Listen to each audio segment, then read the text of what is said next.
स्वागत है दोस्तों आप सभी का आपके अपने यूट्यूब चैनल रहीम एजुकेशन में। और आज के इस वीडियो लेक्चर में आप जानेंगे सिंटेक्स के बारे में। सिंटेक्स में का जो पहला पॉइंट है उसे मैं बताऊंगा, डेड नोट या डिडंट नोट, ठीक है, इसको बताऊंगा। इससे पहले भी दो पॉइंट है, आई और यू का, तो एक कॉमन सा है और एक नॉर्मल सा है, ठीक है। तो उसमें आई हमेशा सिंगुलर में यूज़ होता है और यू हमेशा प्लूरल में यूज होता है, वर्ब में, ठीक है। वर्ब में उसका जो भी यूज होता है प्लूरल में होगा, ठीक है। तो वो सभी एक नॉर्मल से है, उसे आप आसानी से समझ भी सकते हैं, ठीक है। उससे पहले और इसमें हम जानेंगे कि नीड नोट या डेड नोट को, ठीक है। तो हम लोग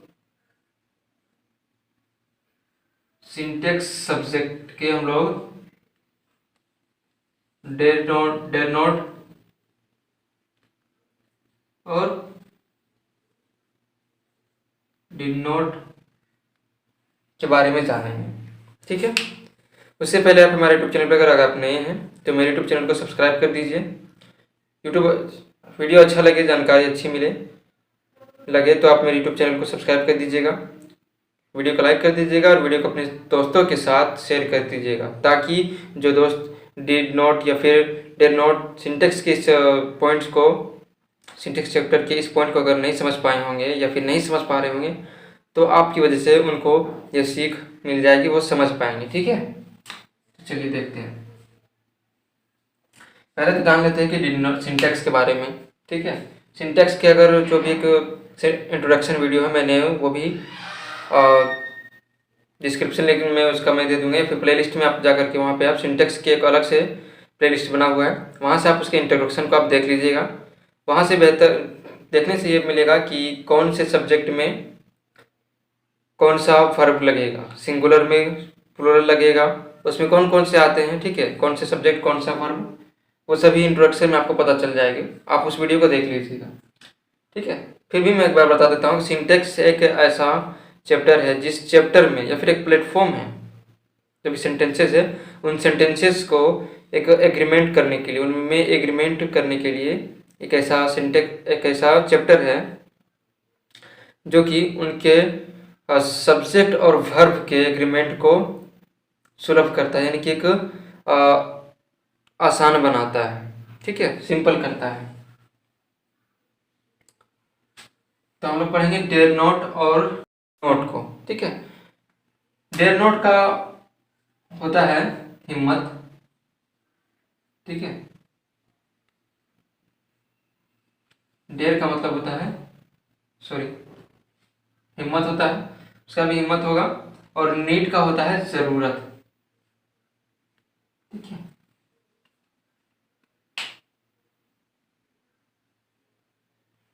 सॉरी, यहाँ पे नीड होता है, नीड लिखा गया है, यहाँ पे नीड लिखेंगे हम लोग, ठीक है।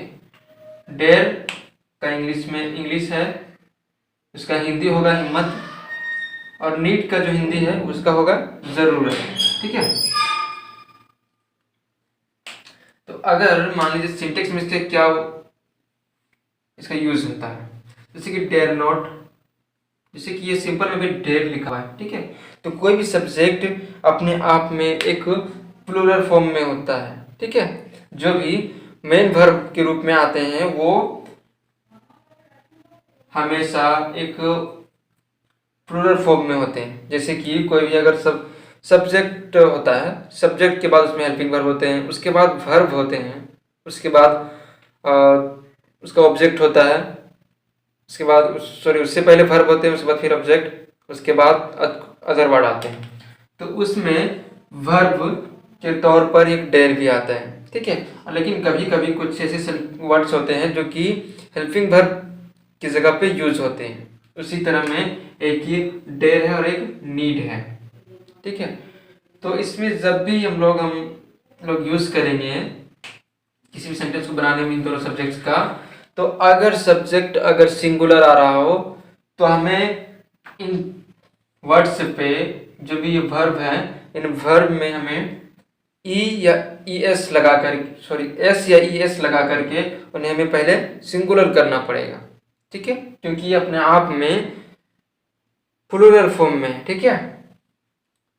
और अगर फॉर्म अगर सिंगुलर हो सॉरी प्लूरल सब्जेक्ट हो, तो इसमें आपको कोई भी एस है यस लगाने की आवश्यकता नहीं है, जरूरत ही नहीं, क्योंकि वो ऑलरेडी प्लूरल फॉर्म में। ठीक है, जैसे कि मैं एक बात बता देता हूँ कि देर जो है अभी ये वर्तमान में एक जो भी है DARE, सिर्फ ये 4 अक्षर जो है अभी डेर, डेर का मतलब हिम्मत, ये डेर जो है अभी ये प्लूरल फॉर्म में है। ठीक है, तो इसके साथ कौन सा सब्जेक्ट लगेगा, जैसे कि यू लगेगा। ठीक है, लेकिन अगर यहीं पे अगर रहे आए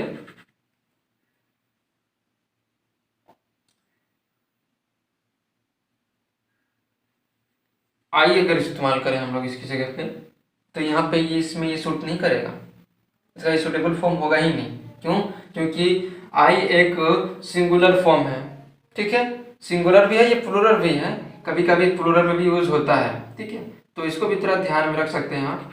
वो उसमें विषय और सब्जेक्ट और सिचुएशन के हिसाब से इसमें प्लूरल फॉर्म यूज कर सकते हैं आप, लेकिन ज़्यादातर इसका जो यूज होता है आई का, वो सिंगुलर फॉर्म में होता है। तो सिंगुलर फॉर्म में के साथ कभी भी कोई भी वर्ड जो है वो सिंगुलर नहीं यूज कर सकते हैं यहाँ, क्योंकि वो गलत हो जाएगा। कर तो लीजिएगा, अगर करना चाहेंगे तो जैसे भी लिखना चाहिए लिख सकते हैं, लेकिन वो गलत हो जाएगा। ठीक है, ये भी गलत है, इसको सही करने के लिए क्या करना पड़ेगा, सही करने के लिए इसमें एस या फिर ES जोड़ना पड़ेगा। ठीक है, तो इसी तरीके से नीड नोट भी है, अगर आप उसमें ये नीड है ये भी सिंगुलर फॉर्म में। ठीक है, ये सिंगुलर वर्ब था, इसके बाद ये सिंगुलर सॉरी प्लूरल फॉर्म में चेंज हो जाएगा। प्लूरल वर्ब ये भी अभी सिंगुलर वर्ब में है, अगर इसमें एस या ES जोड़ते हैं तो ये प्लूरल फॉर्म में चेंज हो जाएगा। ठीक है, तो एक दो क्वेश्चन हम बना करके देखते हैं इसमें, जिससे आपको भी समझ में आए। हम लोग एक एग्जाम्पल में लेकर के देखते हैं। ठीक है, सबसे पहला हम लोग के पास है वर्ड डेयर। ठीक है, तो इसमें ले लेते हैं, हिम्मत होने की बात इसमें आती है, तो इसमें हम लोग लेते हैं सॉरी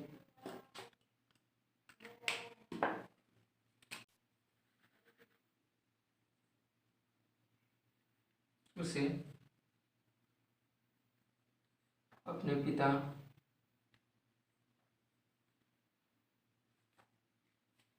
की विरोध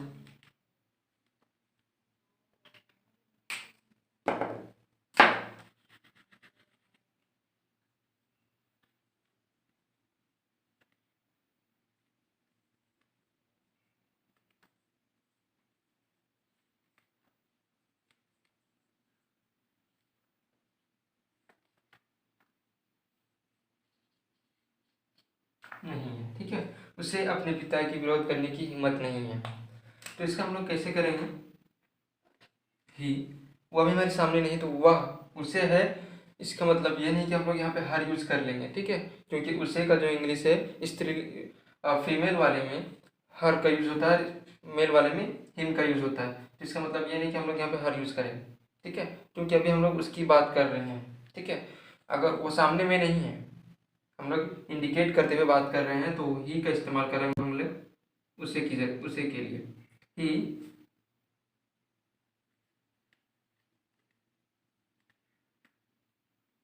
dare not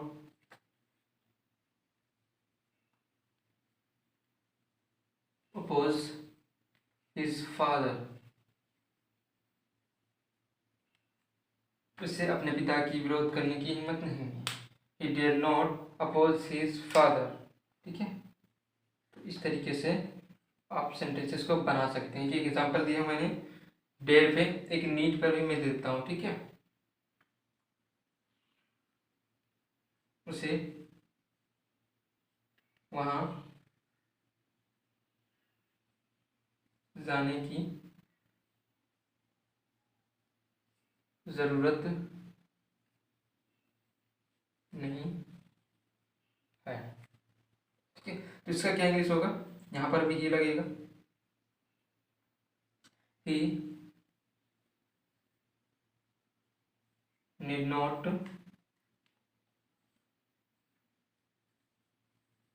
गो देयर, ठीक है, उसे वहां जाने की जरूरत नहीं है।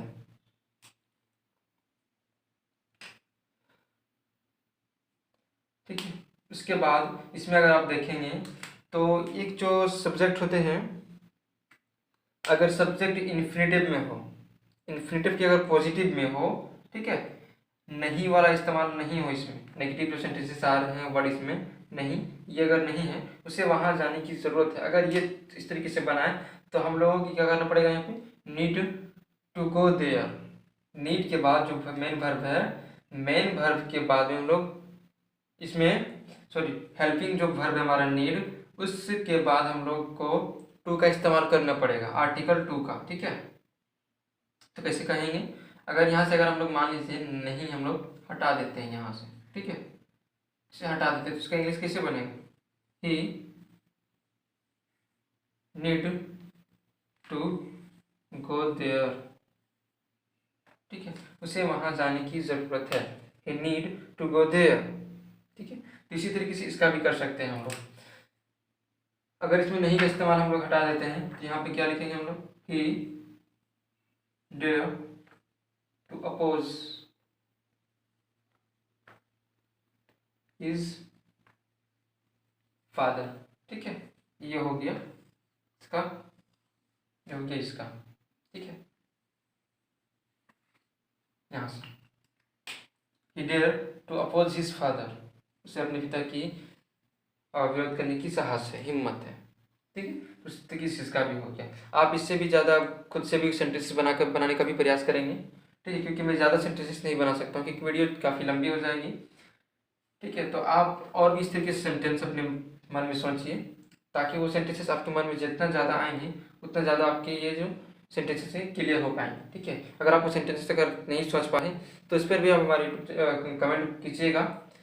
तो कमेंट करने पर मैं इसके रिलेटेड जो भी सेंटेंसेस बनेंगे, ठीक है, वो सब मैं हिंदी में लेकर के आऊँगा और आपको मैं इस वीडियो के माध्यम से मैं हिंदी सेंटेंसेस को दे दूँगा। आप उसका इंग्लिश करके आप अपने को क्लियर कर लीजिएगा। ठीक है, तो आज का जो जानकारी थी यहीं तक थी। अगर वीडियो में किसी भी तरीके से कोई कमी हो या फिर अगर आप हमें को फीडबैक देना चाहें इस वीडियो को लेकर तो आप हमारे कमेंट बॉक्स के ज़रिए फीडबैक दीजिएगा। ठीक है, जिससे हम अपने वीडियोस को और भी इम्प्रूवमेंट कर करके लेके आएंगे आपके सामने में। Thank you.